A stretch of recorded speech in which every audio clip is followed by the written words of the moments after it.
할렐루야 성도 여러분, 주님의 이름으로 평화의 인사를 전합니다. 한 해의 마무리를 향해서 달려가는 하반기가 시작됐습니다. 여러분, 모쪼록 우리가 지나온 시간, 땀 흘리고 수고했던 믿음으로 달려오는 이 시간이 험으로 떨어지지 않도록 우리의 이 시간을 구원으로 건져 올리시는 하나님의 역사 안에서 의미 있고 가치 있는 결실하는 시간이 될 수 있기를 주님의 이름으로 간절히 축원합니다. 오늘은요, 성경에 대한 말씀을 좀 나눠보려고 합니다. 기독교 신앙은 여러분 아시다시피 경전 종교입니다. 다른 어떤 종교와도 비교할 수 없는 경전으로서의 성경이 갖는 이 위치, 중요성은 정말 대단한, 아주 너무나 중요한 위치를 차지하고 있다고 할 수 있죠. 이 성경과 관련돼서요, 우리가 좀 도전받고 있는 부분이 있어요. 우리 주변에 이단 사이비 단체들이 참 많은데요, 그 중에 하나님의 교회라고 하는 이들이 있습니다. 그들은 안상홍이라고 하는 이를 하나님이라고 믿고 또 포교했었습니다. 그 안상홍이 죽고 나서 그에 처했던 장길자, 이 여인을 어머니 하나님이다 라고 하면서 다시 포교 활동을 하고 있어요. 이들이 우리 기독교 신앙을 갖고 있는 성도들에게 찾아와서 던지는 질문들이 몇 가지가 있습니다. 기존의 신앙을 좀 뒤흔들기 위해서 하는 그 기만과 같은 질문들인데요. 첫 번째는 이것입니다. 우리들이 예배하고 있는 이 주일에 관한 공격입니다. 분명히 성경에는 십계명에는 하나님께서 안식일을 거룩하게 지키라 하셨다. 그런데 이 안식일이라는 것은 금요일 저녁부터 시작돼서 바로 그 토요일이 안식일인데, 왜 기독교인들은 주일, 일요일을 주일이라 하면서 지키느냐? 그러니까 안식일을 왜 어기느냐라고 질문하는 거죠. 이 일요일은 영어로 하면 썬데이지 않습니까? 그러니까 아마도 태양신을 예배하는 그런 이교적인 어떤 그 종교에 타협한 것이 아니냐? 우리에게 그렇게 질문을 하고 공격해요. 또 거기다가 한 단계 더 나가서 다른 질문도 하죠. 성탄절이 언제냐라고 질문해요. 12월 25일을 온 교회가 같이 주님의 성탄 탄일로 우리 경배하고 경축합니다. 그런데 이것도 문제가 있다는 거예요. 왜냐하면 고대 로마에서는 12월 25일이 본래 동짓날이었다고 해요. 동짓날에 그들이 제전도 벌이고 축제도 벌였던 그 절기였거든요. 그것이 미트라 종교라고 하는 종교로 넘어갑니다. 12월 25일이 그 미트라 종교의 태양신을 경축하는 그런 절기였어요. 그러니 아마도 로마에 변질되어 버린 기독교가 로마에서 섬기던 그 태양신 미트라 종교와 타협하고 변질되는 그런 과정 속에서 성탄절을 12월 25일로 지키는 것이 아니냐, 잘못된 것이다 라고 이교적인 기독교다 공격하는 겁니다. 본래 예수님의 탄생일은 정확하게 나와 있지 않습니다. 복음서 말씀 안에서 누가복음에서만 겨우 그 본문에 나와 있는 배경들과 기사를 통해 추측해 볼 수 있을 뿐이에요. 성서학자들에 따르면 아마도 이른봄이나 늦봄 정도가 아닐까, 봄의 어느 부분이 아닐까 이렇게 추측을 합니다. 여튼 정확하지 않습니다. 그런데도 불구하고 왜 기독교 신앙은 누가 들어도 의심할 수 있을 법한 로마의 이 이교적인 어떤 특별한 절기나 제전의 날들을 기독교 신앙의 어떤 특별한 예배의 날, 예수님의 탄생일로 정했을까? 여러분은 어떻게 생각하십니까? 본래 로마의 그 주교들, 오래 예전 기독교 초기에 이 로마의 주교들이요, 이 12월 25일을 예수님의 탄생일로 정했던 데는 이유가 있어요. 왜냐하면 기독교가 이교도들을 정복하고 드디어 복음이 땅끝에 전해지면서 이교도들의 그 우상들을 정복하고 정말 그 정복했다는 의미에서 이교도들의 축제일로 정했던 그날을 그리스도의 탄생일로 채택한 것이었거든요. 이게 무슨 의미일까요? 여러분 혹시 홍수설화에 대해서 읽어보셨습니까? 창세기 8장 이후에 나오는 노아의 홍수 이야기가 있습니다. 전 지구적인 사건이었다라고 성경은 묘사하고 있고, 정말 문명 있는 곳곳마다 이 홍수에 대한 이야기가 전해집니다. 그런데 여러분, 길가메시 서사시라고 하는 수메르 문화의 어떤 그 이야기 설화가 있어요. 바벨론의 유물이죠. 바벨론의 유물인 길가메시의 서판이라는 것이 발견됐습니다. 기원전 627년에 죽었던 아수르 왕의 왕실 서고에서 그것이 발견됐는데 11토판에서 홍수설화라고 하는 이야기가 그 안에 담겨 있는 것이 발견됐어요.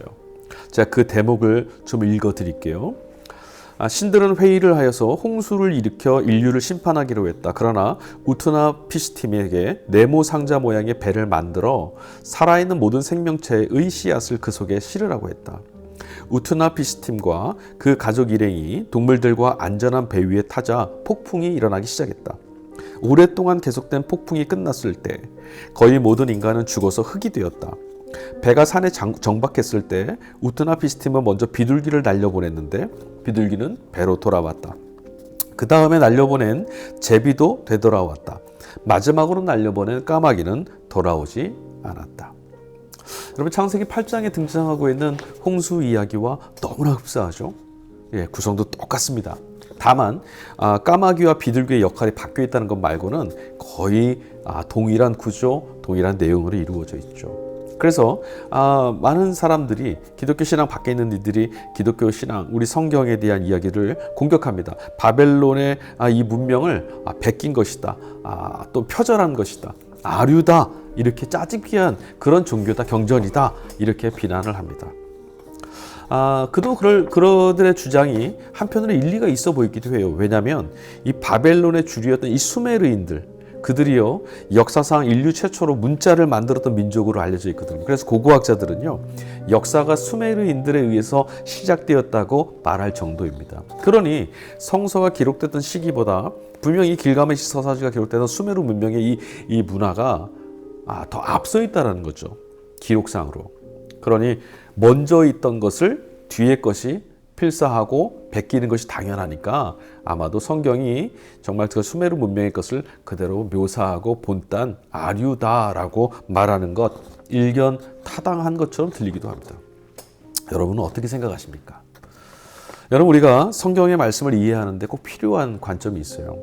성경이 우리에게 도대체 무엇을 말하고 그리스도교 신앙을 갖는 우리에게 어떤 길을 가르쳐 주고 있는가라고 하는 물음입니다.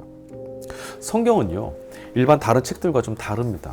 역사책도 아니고요, 어떤 기록물로 남기기 위해서 기록됐던 책이 아니라 특별한 목적을 갖고 기록된 책이에요. 그 기록된 목적이 뭘까요? 성경은 특별한 목적을 갖고 있는데 그것은 바로 믿음으로 사는 길이 무엇인지, 하나님께로부터 온 세계가, 나의 생명이, 우리의 모든 것이 하나님께로부터 비롯됐다는 것을 가르쳐 주는 것, 그렇게 사는 방식은 어떤 것인지, 또 하나님의 나라가 하나님의 백성이 되어서 살 수 있는 길, 그런 길이 우리에게 열려졌다는 것, 하나님이 우리를 구원하시는 분이다라고 하는 이 신앙적 세계관을 갖고 살아갈 수 있는 그 길을 소개하는 것만을 목적으로 합니다.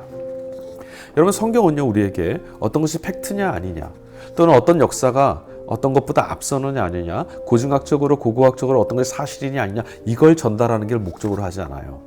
수많은 세계의 문화가 있었고요, 수많은 역사가 있었고, 수많은 나라가 있었습니다. 수많은 인류의 삶이 있었지만 성경은 유독 이스라엘에게, 또는 이스라엘과 관련하셔서 개입하시고 역사하신 하나님 이야기만 우리에게 전달합니다. 그 목적이 뭐죠? 하나님을 믿는, 하나님과 함께하는 신앙으로 살아가는 길을 우리에게 소개해 주는 거죠. 하나님 없이, 하나님과 관련되어 있지 않은 것 같은, 하나님을 믿지 않는, 배제시키는 문화, 역사, 제국, 나라, 성경은 그곳에 관심하지 않습니다. 자, 수많은 문화가 있었어요. 애굽의 문화가 있었고, 메소포타미아, 수메르 문명, 수많은 문명이 있었습니다. 고대의 아주 유력한 문화들이죠. 그 사이에 이스라엘 민족, 이 히브리인들, 유대인들이 끼어 있습니다. 그들을 전쟁과 상황과 여건을 통해서 그들이 이 수많은 고대 문명의 역사들을 접하게 됐습니다. 그러나 세계 모든 나라들이 그 고대 문명들의 세계관과 종교, 문화를 따르고 살아갈 때 이스라엘 민족은 그 문화와 문명을 그대로 답습하지 않았습니다.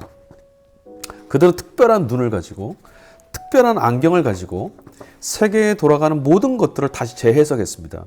그 눈이 무엇이죠? 하나님을 믿는 신앙입니다.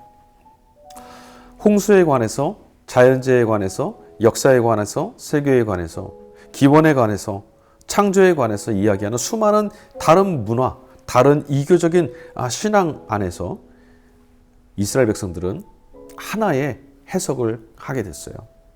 그들이 다 그 길을 따르더라도 이스라엘은 오직 하나의 시선, 하나님으로부터, 하나님께서 하나님에 의하여. 이런 시선으로 역사를 해석했죠. 자, 길가메시 서사시, 수메르의 문명, 문화, 바벨론 포로로 끌려갔었던 이스라엘 백성들을 서기관들과 제사장들과 그 엘리트들이 그들의 문화를 접했을 가능성이 굉장히 농후하죠. 그러나 그들은 정말 바벨론의 마르둑, 그를 중심으로 한 이 길가메시 서사시와 그들 신화가 옳다라고 정의하지 않았어요. 그들은 그 이야기를 듣고 다시 해석했습니다. 너희들이 믿고 있는, 너희들이 이야기하고 있는 그 신화는 그릇되다. 창조는 하나님으로부터 일어났고, 이런 재앙들도 악신과 선한 신과의 갈등과 전쟁을 통해서 인간에게 쏟아진 것이 아니라 바로 하나님을 믿는 길과 하나님을 믿는 길에서 배신한 인간의 죄로 인한 일어났던 참담한 결과였다. 이것을 우리에게 전달하는 거죠. 여러분, 앞서 그 하나님의 교회와 관련돼서 안식일과 성탄절에 관한 말씀도 나누었죠. 성경은요, 또 초대교회 성도들은 로마의 그 이교적인 문화와 타협하려고 그들의 문화를 받아들인 게 아니었습니다. 그들은 목숨을 걸고 그날 십자가에 달려 돌아가신 예수 그리스도를 경배했습니다. 제국의 종교가, 제국의 많은 이들이 미트라 종교와 태양신을 섬기고 이교적인 행사를 벌일 때 마이너리티이고 소수였던 기독교인들은 우리를 구원하시기 위해 이 땅에 찾아오신 하나님의 아들을 경배했었죠. 여러분, 우리가 이 땅에서 살아가지 천국에서 살고 있지 않습니다. 천국에 속해 있지만 이 땅을 살고 있습니다. 기독교 신앙은 이 땅을 외면하지 않습니다. 이 땅에서 살면서 하나님 나라를 고백하며 사는 것이 기독교인이거든요. 성경은 우리에게 바로 이 땅에서 우리가 경험하고 우리가 함께 해야만 하는 이 세상의 삶을 하나님을 믿는 믿음의 삶, 예수 그리스도와 더불어 살아가는 신앙의 삶으로 재해석할 것을 요구하고 또 그렇게 살아가는 길이 있음을 가르쳐주는 경전입니다. 여러분, 필사하거나 베끼거나 타협한 것이 아니라 과연 믿음으로 살아가는 눈으로 볼 땐 사실은 어떠한가? 이것이 성서의 기록이라는 것이죠. 사랑하는 성도 여러분, 우리도 오늘 이 땅에서 하나님의 백성으로 예수 그리스도의 제자로서, 증인으로서 이 땅에서 우리가 경험하는, 세상이 경험하고 따르고 있는 모든 것들을 신앙의 눈으로 다시 재해석해 주어야 합니다. 빛과 소금의 역할이 바로 그것이죠. 어둠으로 빛을 잃어버린 그 땅에 믿음의 눈으로 바른 의미를 가르쳐주고 길을 제시하는 것, 맛을 잃어버려서 의미를 상실한 그 인생의 자리에 하나님의 은총, 그리스도의 사랑, 하나님의 역사와 구원의 그 사건 앞에 초대받은 존재라고는 그 의미를, 우리의 인생이란 것은 참으로 경축할 만한 하나님의 선물이라는 그 의미를 다시 일깨워주는 것, 이것이 바로 오늘 우리들에게 주어진 책무입니다. 성경, 구원받을 만한 이보다 더 중요한, 이보다 더 확실한 근거가 없습니다. 하나님의 말씀을 따라 오늘 우리에게 주신 은혜가 얼마나 큰 것인지, 세상의 일에 일일비하거나 타협하지 않고 믿음의 길을 향하여서 달려갈 수 있는 우리 모두가 될 수 있기를 간절히 축원합니다. 말씀은 우리를 하나님의 사람으로, 거룩한 하나님의 백성으로 이끌 만큼 충분한 능력이 그 안에 담겨 있습니다.